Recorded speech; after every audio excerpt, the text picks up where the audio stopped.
जोहार झारखंड, सबको मैं प्रणाम। मैं आज बात करने वाला हूँ झारखंड के बारे में।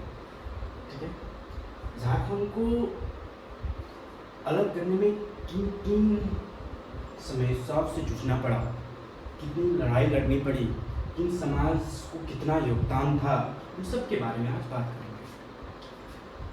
आज बात करेंगे उस नेता के बारे में भी जो आज कल ये चिल्ला चिल्ला के ये बताया जा रहा है कि आज झारखंड को अलग करने में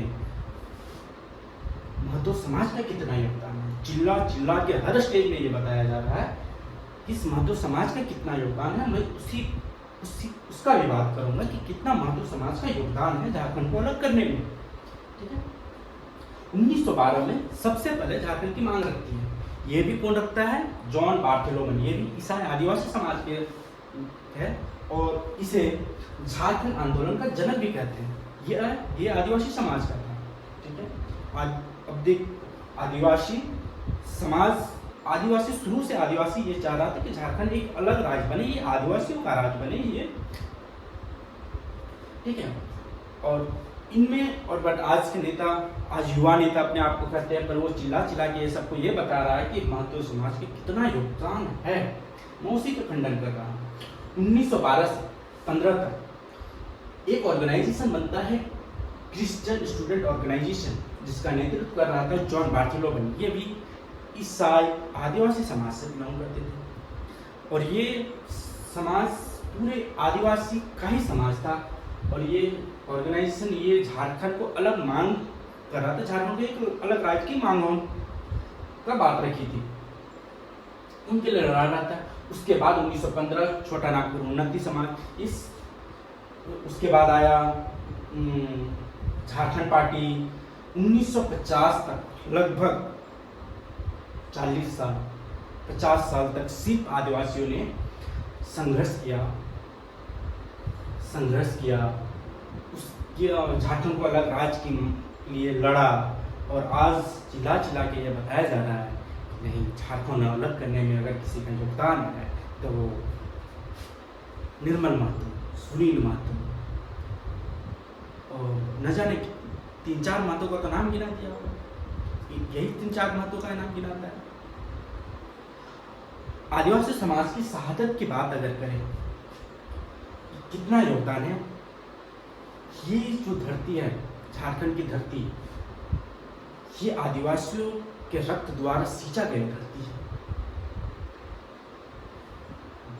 दान में दिया गया धरती नहीं, ये संघर्ष किया हुआ धरती है, ये सिंधु कानू का धरती है, ये रिक्शा की धरती है, नीलांबर पीताम्बर की धरती है,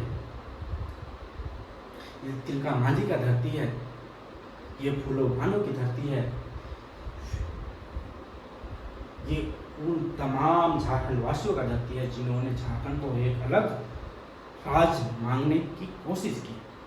उसके लिए वो लड़ा और अपना प्राण न्यौछावर कर दिया। मैं निर्मल महतो, सुनील महतो, सबको मेरा सम्मान है, सबको मेरा उसके प्रति सम्मान है। बट मैं कहना चाह रहा हूँ कि किसका कितना योगदान है वो तो सही बताया जाए। आज का युवा नेता आज चिल्ला चिल्ला के बोल रहा है कि 4-5 मतों का नाम तो गिना है। मैं उनके एक एक चीज बताता हूँ। एक है सिंको कांड, जहाँ 40 आदिवासियों को मार दिया जाता है। 40 आदिवासियों, ये ऑफिशियल डाटा है जो बहुत कुछ छिपाया गया है। नहीं तो 200-300 आदिवासियों को मार दिया जाता है। ये उन आदिवासियों का भी धरती है, उन आदिवासियों का धरती जिसका रक्त सींचा गया धरती है। अगर झारखंड की धरती को अगर देखोगे ना, तो उसमें आदिवासियों का परिश्रम दिखेगा, आदिवासियों का संघर्ष दिखेगा। और आज ये बताया जा रहा है हर सभा में कि निर्मल महतो, सुनील महतो, 3-4 महतो का तो नाम तो गिनाता है, उसका मुंह में वही रहता है। मैं पूछना चाहता हूँ कि सिंको कांड में कितने महतो समाज का जान गई थी उसमें सारे आदिवासी समाज थे, जिसमें ऑफिशियल डाटा 40 है, बट कहीं कहीं सूत्रों में लिखता है 200-300 आदिवासियों को जान गया था। चलो 40 आदमी वहाँ 4 महतों का नाम गिना के मैं ही है 200 गिना रहा हूँ। शहादत की बात करते हैं। मैं फिर बोलता हूँ, एक खरसवां गोलीकांड, उसमें पता है खरसवां में भी एक सभा हो रही थी, उसमें जलियांवाला बाग बना दिया गया था। उस मेला को सभा को कम से कम नहीं तो 1000-2000 आदिवासियों को भून डाला था, मारा गया था। क्या हुआ? उनकी संघर्ष का वो झारखंड नहीं है क्या? ये 4 नेताओं का केवल झारखंड है? जयपाल सिंह मुंडा इतना संघर्ष किया, आप बताओ झारखंड को अलग करने में जितना सबसे बड़ा योगदान अगर जयपाल सिंह मुंडा का है, उनसे बड़ा योगदान तो किसी का हो ही नहीं सकता झारखंड में। फिर भी उसके नाम का चर्चा कहीं नहीं। सिर्फ निर्मल महतो और सुनील महतो, शक्तिनाथ महतो, विनोद बिहारी महतो, इन सबों से कहीं ज्यादा अगर लड़ाई किया है तो वो जयपाल सिंह मुंडा ने किया है अपने समाज के लिए, इस झारखंड के लिए। और उसकी चर्चा कहीं भी नहीं है। जागो आदिवासियों, जागो। इसलिए कह रहे हैं आदिवासियों, जागो, शिक्षित बनो, संगठित रहो और संघर्ष करो। ये कथन मैं नहीं कह रहा हूँ, ये बाबा साहब ने कहा था। बाबा साहब को पता था। इन्हीं का देन है कि आज हम पढ़ पा रहे हैं, आज हम आपके सामने बोल पा रहे हैं, इन्हीं का देन है। वरना तो आज हमारी समाज को तो ये भी बोलने का अधिकार नहीं था। ये एक आदमी पढ़ने से ये पूरा संविधान को चेंज कर सकता है। तो सोचो अगर सब आदिवासी पढ़ जाए। मैं एक स्टेट्स बता रहा हूँ, एक डाटा बता रहा हूँ, ठीक है, कि 1950 से पहले 1940-50 जब संविधान नहीं लागू हुआ था, कितने आदिवासी पढ़ पाता था? आज भी जो लेबर वर्क करता है उसमें सबसे ज़्यादा आदिवासी है।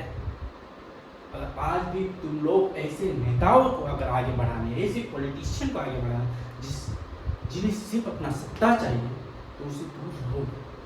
आज जो हेमंत सरकार है, ये आदिवासियों का सरकार है ही नहीं। ये अपना परिवार का सरकार है, अपना परिवार को आगे बढ़ाता है, अपना भाई बंधु को बढ़ाता है। इसलिए आदिवासियों ये समझो कि आदिवासियों का कल्याण कैसे हो।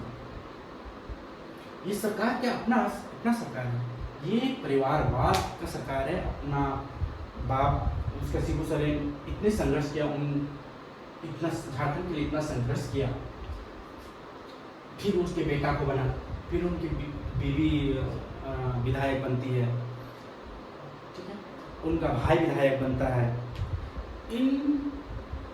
ये काम किसी समाज को आगे बढ़ा रहा है। अगर किसी समाज को बढ़ाना है, आदिवासी समाज को अगर बढ़ाना है, तो परिवार को नहीं देखना होगा, परिवार से हटके पूरे समाज को देखना होगा। हमारे समाज कैसे आगे बढ़े, इस चीज़ पर ध्यान देना होगा। वरना आदिवासियों, फिर से कह रहा हूँ कि हम लोग आज भी बहुत पीछे हैं।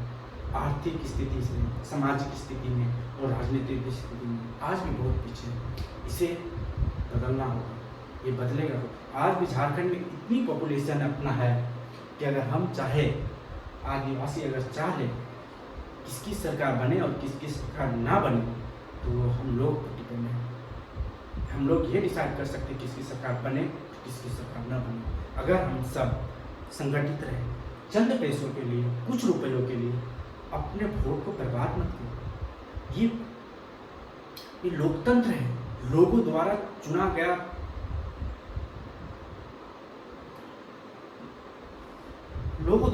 जाता है। यहाँ लोकतंत्र में प्रजातंत्र है। अब बताओ ये कैसा लोकतंत्र है? बताओ, बाप सीएम, बेटा सीएम, फिर उसका सीएम, क्या बाकी जनता क्या है इसका नौकर बनने के लिए आया है? सवाल यहाँ है।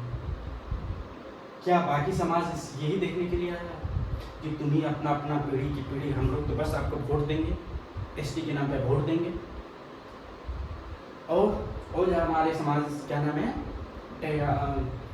टाइगर जयराम, तो युवा नेता, उन्हें भी बता दो कि जो सम्मान हमारे फ्रीडम फाइटर को नहीं दे पाया, क्या हमारे समाज को वो सम्मान दे पाएगा वो? ये इस बात की जोर दो। सोचो, आज हमारे फ्रीडम फाइटर को सम्मान नहीं दे पा रहा, कल तो तुम्हें सम्मान नहीं देगा। बोलो ना, मतलब आदिवासियों से ज़्यादा सभ्य समाज कुछ हो ही नहीं सकता। जब तक आदिवासी को उंगली ना करे तब तक आदिवासी एक्शन ले नहीं लेता। वो खट के खाएगा, कमा के खाएगा, ठीक नहीं मांगता। बहुत कम देखे आदिवासियों को जो भीख मांगता है, वो मेहनत करके खाएगा। आदिवासियों का है, आदिवासियों को अपना अधिकार नहीं मिल पाता। अगर जल जंगल जमीन की बात किया जाए तो इसमें सबसे पहला अधिकार अगर होना चाहिए तो वो आदिवासियों को होना चाहिए। हमको होना चाहिए, हमें ये मिलना चाहिए अधिकार। अब बताओ, कितनी आदिवासियों का जमीन हड़पा गया, इसकी उल्लेख अगर किया जाए,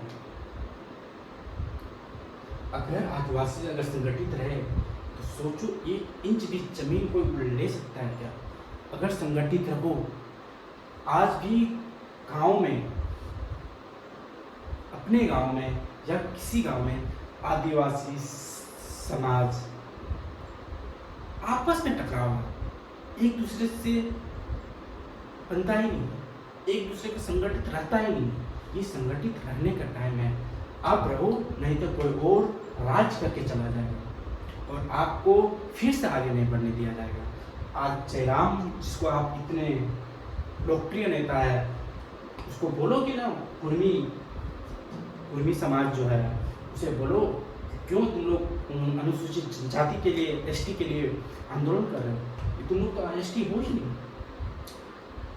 आदिवासी आदिकाल से रहने वाले आदिवासी हैं, तब से रह रहा, और हमारे अधिकार को छीनने आ रहा हो। अगर वो आज, अगर अनुसूचित जनजाति में अगर वो आता थे तो हम लोग को बहुत नुकसान हुआ। हमारे समाज आज भी उस कैपेबल नहीं है जो हम लोग उन कुर्मी वासियों को बौद्धिक क्षमता के रूप में उसे टक्कर दे सके। नहीं है, आज भी बौद्धिक क्षमता हम लोग का आज भी बहुत अच्छा नहीं है। कुछ परिवार का हो गया है, ठीक है, पर 100 में 90 आज भी उसी तरह है। आज भी बौद्धिक क्षमता उतनी अच्छी नहीं है। आज हम लोग पढ़ाई पर जोर नहीं देते हैं, एजुकेशन पे नहीं जोर देते हैं। बट अगर आदिवासी समाज को अगर उन्नति करना हो तो फिर एक ही उपाय है, पढ़ाई, एजुकेशन, शिक्षित बनो, संघर्ष करो और संगठित रहो। ये 3 बाबा साहब का ये 3 शब्द अपने दिमाग में डालो, अपने आप में मनन करो। मैं यहाँ नहीं, अपने आप में सोचो, एकांत में सोचो कि यार मैं जो बात कर रहा हूँ वो सच है या गलत है, या मैं सही कर रहा हूँ या गलत कर रहा हूँ। फिर आप में सोचो। आज का धन्यवाद।